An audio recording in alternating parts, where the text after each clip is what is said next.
오늘 저희들에게 주시는 하나님 말씀은 민수기 26장 28절로 56절까지 말씀입니다. 말씀을 함께 봉독합니다. 요셉의 아들들의 종족들은 므낫세와 에브라임이요 므낫세의 자손 중 마길에게서 난 자손은 마길 종족이라. 마길이 길르앗을 낳았고 길르앗에게서 난 자손은 길르앗 종족이라. 길르앗 자손은 이러하니 이에셀에게서 난 이에셀 족속과 헬렉에게서 난 헬렉 종족과 아스리엘에게서 난 아스리엘 종족과 세겜에게서 난 세겜 종족과 스미다에게서 난 스미다 종족과 헤벨에게서 난 헤벨 종족이며 헤벨의 아들 슬로브앗은 아들이 없고 딸뿐이라. 그 딸의 이름은 말라와 노아와 호글라와 밀가와 디리사니 이는 므낫세의 종족들이라. 계수된 자가 52,700명이었더라. 에브라임 자손의 종족들은 이러하니 수델라에게서 난 수델라 종족과 베겔에게서 난 베겔 종족과 다한에게서 난 다한 종족이며 수델라 자손은 이러하니 에란에게서 난 에란 종족이라. 이는 에브라임 자손의 종족들이니 계수된 자가 32,500명이라. 이상은 그 종족을 따른 요셉 자손이었더라. 베냐민 자손의 종족들은 이러하니 벨라에게서 난 벨라 종족과 아스벨에게서 난 아스벨 종족과 아히람에게서 난 아히람 종족과 스부밤에게서 난 스부밤 종족과 후밤에게서 난 후밤 종족이며 벨라의 아들들은 아룻과 나아만이라. 아르덱에서 난 아르 종족과 나아만에게서 나아만 종족이 났으니 이는 그들의 종족을 따른 베냐민 자손이라. 계수된 자가 45,600명이었더라. 단 자손의 종족들은 이러하니라. 수함에게서 난 수함 종족이 났으니 이는 그들의 종족을 따른 단 종족들이라. 수함 모든 종족에 계수된 자가 64,400명이었더라. 아셀 자손의 종족들은 이러하니 임나에게서 난 임나 종족과 이스위에게서 난 이스위 종족과 브리아에게서 난 브리아 종족이며 브리아의 자손 중 헤벨에게서 난 헤벨 종족과 말기엘에게서 난 말기엘 종족이며 아셀의 딸의 이름은 세라라. 이는 아셀 자손의 종족들이니 계수된 자가 53,400명이었더라. 납달리 자손은 그들의 종족대로 이러하니 야셀에게서 난 야셀 종족과 구니에게서 난 구니 종족과 예셀에게서 난 예셀 종족과 실렘에게서 난 실렘 종족이라. 이는 그들의 종족을 따른 납달리 종족들이니 계수된 자가 45,400명이었더라. 이스라엘 자손의 계수된 자가 60만 1,730명이었더라. 여호와께서 모세에게 말씀하여 이르시되 이 명수대로 땅을 나눠주어 기업을 삼게 하라. 수가 많은 자에게는 기업을 많이 줄 것이요 수가 적은 자에게는 기업을 적게 줄 것이니 그들이 계수된 수대로 각기 기업을 주되 오직 그 땅을 제비 뽑아 나누어 그들의 조상 지파의 이름을 따라 얻게 할지니라. 그 다소를 막론하고 그들의 기업을 제비 뽑아 나눌지니라. 아멘. 하나님은 공평하시다라는 제목으로 말씀 전합니다. 지금 전 세계적으로 코로나19 백신이 계속 접종이 되고 있습니다. 우리나라도 이제 2월 중으로는 백신이 접종될 예정이라고 하는데요. 그런데 이미 백신을 접종받고 있는 나라들을 보게 되면 대부분 잘 사는 나라, 힘이 있는 나라들이 주를 이루고 있습니다. 그러다 보니 백신을 접종받는 데 있어서 사람들이 몇 가지 바램이 생기게 되는 것 같습니다. 가장 큰 바램은 아무래도 백신을 접종하고 나서 부작용이 없었으면 좋겠다라는 그런 바램이 있을 수밖에 없겠죠. 그리고 또 한 가지 바램이 있다면 그것은 바로 공평하게 백신이 접종되는 그런 바램일 것입니다. 돈이 많은 부자라고 해서 먼저 접종을 받고 가난한 사람이라고 해서 마지막에 접종받는 일이 없어야 한다는 것이죠. 그리고 유명한 사람이라고 해서 먼저 접종받고 유명하지 않은 그저 평범한 사람이라고 해서 마지막에 접종받는 일이 없기를 바라고 있습니다. 백신뿐만 아니라 우리 사회가 앞으로 나아가야 할 방향으로 이 공평한 세상을 바라고 또 꿈꾸는 사람들이 참 많이 있는 것 같습니다. 일한 만큼 대우받으면서 신분과 지위와 또 배경으로 불이익을 당하지 않는 그런 공평한 세상이 되기를 바란다는 것이죠. 그런데 성경을 보게 되면 하나님의 성품을 설명할 때 공평이라는 단어를 매우 자주 사용하고 있습니다. 공평의 단어의 원어적 의미를 보게 되면 심판, 재판 이런 의미를 가지고 있습니다. 이 말은 하나님께서 이 세상을 다스릴 때 공평을 기본 원칙으로 해서 다스리고 계신다라는 것을 저희들은 알게 되는 것이죠.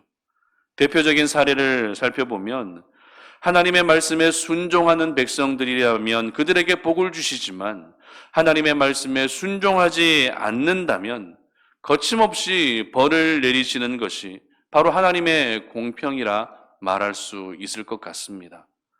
만약 이스라엘 백성들이 하나님께 선택받았다는 이유로 그들이 말씀에 순종하지 않아도 그들을 벌하지 아니하시고 그냥 내버려 두신다면 하나님을 향해서 공평하신 분이다라고 말하기는 어려울 것입니다.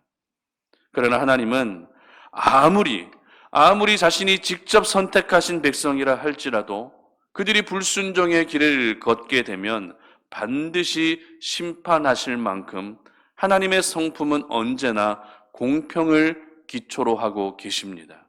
그리고 그 공평을 가지고 오늘도 이 세상을 다스리시며 하나님이 계획하신 일들을 이루어 가고 계십니다. 오늘 본문에서도 역시 이와 같은 하나님의 공평하신 모습을 볼 수 있는데요.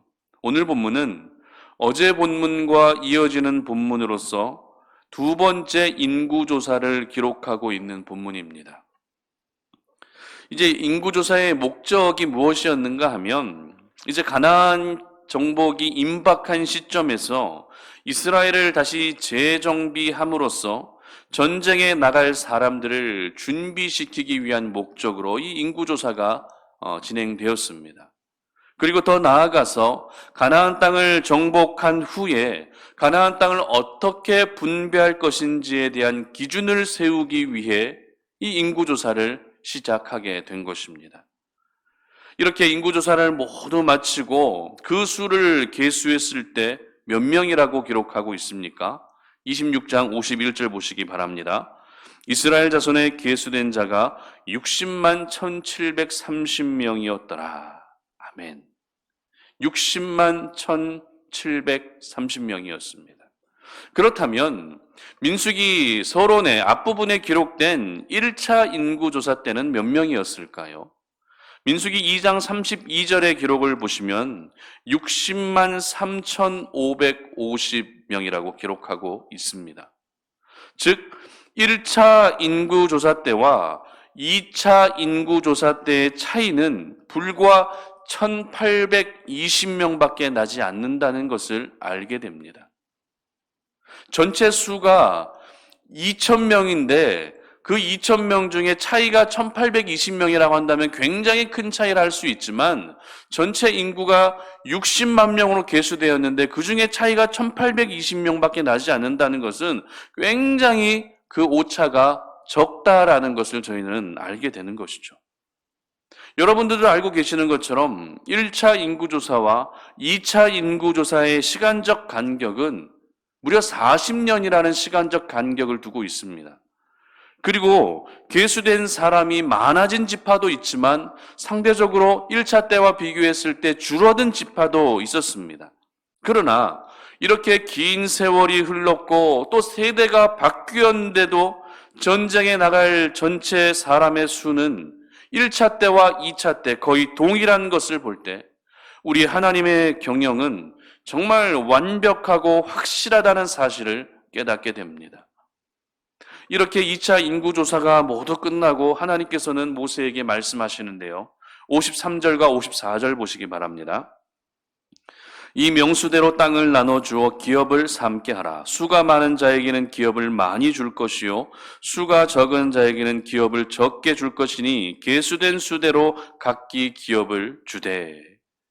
자, 앞서 말씀드린 것처럼 이번 인구조사의 목적은 가나안 땅을 정복한 후에 이 가나안 땅을 어떤 기준으로 분배할 것인가라고 하는 그런 목적을 가지고 있었습니다.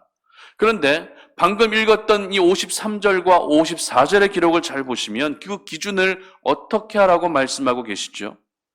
지파별로 계수된 그 숫자를 기준으로 하라고 말씀하고 계십니다.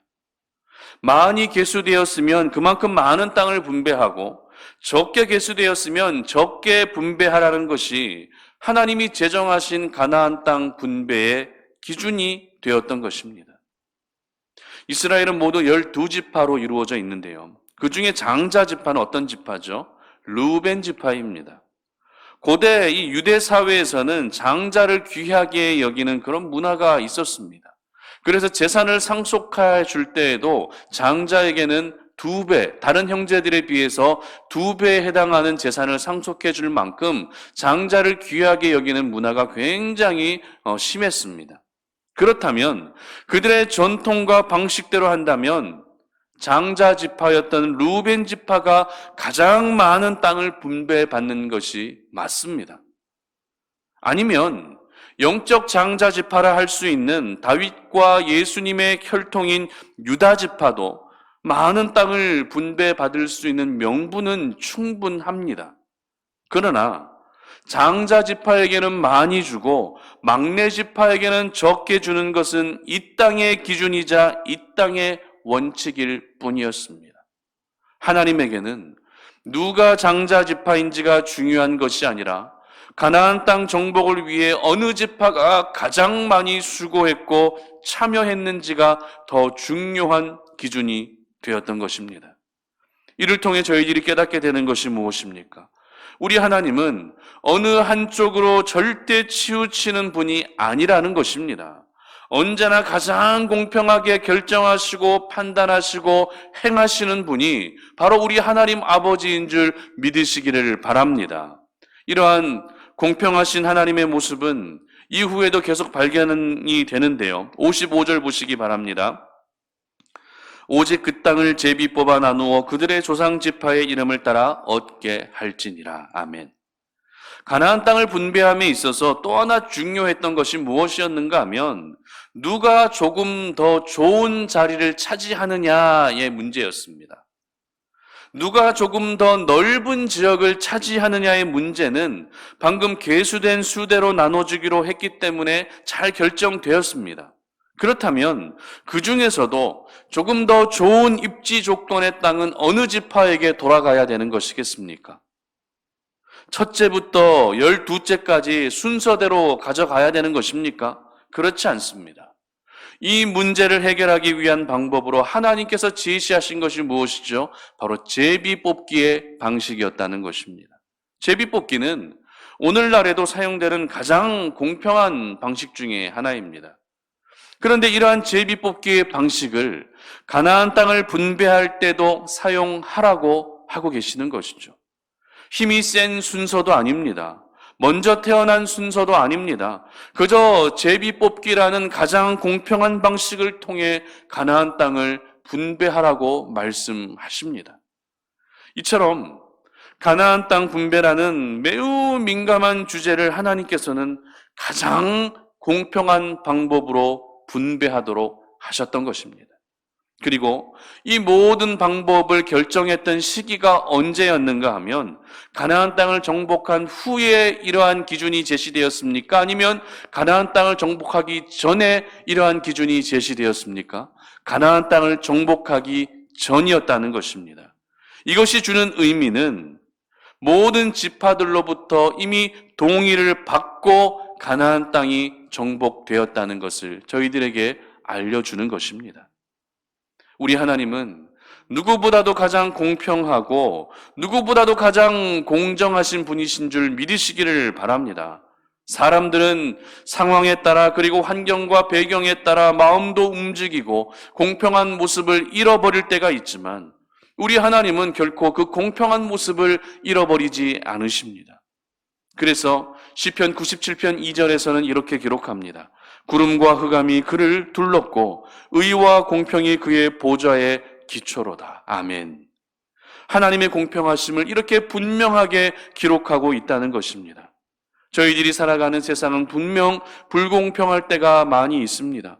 그러나 세상은 그럴지언정 하나님은 언제나 가장 공평하신 분이심을 여러분 믿으시기를 바랍니다. 하나님이 공평하시기 때문에 저희들에게 아픔도 주시고 고난도 주시는 것입니다. 하나님이 공평하시기 때문에 저희들에게 위로를 주시고 은혜도 주시는 것입니다. 그러므로 세상 속에서 내가 불공평한 대우를 받고 불공평한 상황으로 느껴지는 일들 때문에 속상해하지 마시고 공평하신 하나님을 더욱더 신뢰할 수 있기를 바랍니다. 공평하신 하나님의 능력과 영향력은 우리가 살고 있는 세상 구석구석까지 넓게 미치고 있기 때문에 하나님을 향한 신뢰와 그 믿음이 흔들리지만 않는다면 불공평한 세상 속에서도 공평하신 하나님의 은혜를 항상 경험하게 될 것입니다. 그러므로 우리 송탄 오륜의 모든 가족들은 내가 믿음을 지키고 있는 한 공평하신 하나님께서 가장 공평하신 방법으로 내 삶 속에서 일하여 주실 것을 믿으시고 오늘도 공평하신 하나님의 은혜를 깨닫고 누리시는 우리 송탄 오륜의 모든 가족들 되시기를 주님의 이름으로 축복합니다. 기도하겠습니다. 살아계신 아버지 하나님 감사합니다. 오늘 이 아침에 우리가 주의 말씀을 묵상하며 우리 하나님은 가장 공평하신 분이심을 우리의 마음에 깊이 새깁니다. 세상은 불공평하게 흘러가고 있다 할지라도 하나님은 가장 공평하신 분이시기 때문에 그 공평하신 하나님을 신뢰합니다. 그 공평하신 하나님만을 바라봅니다. 이 불공평한 세상 속에서도 공평하신 하나님의 은혜가 주의 모든 백성들의 삶 가운데 임하게 하시어서 불공평으로 인해 우리가 피해를 입거나 상처당하는 일들을 생기지 아니하게 하시고 모든 상황 속에서도 가장 공평하게 일하시는 하나님의 은혜로 말미암아 위로를 경험할 수 있는 저희들 되게 하여 주시옵소서. 감사드리며 예수님의 이름으로 기도드립니다. 아멘.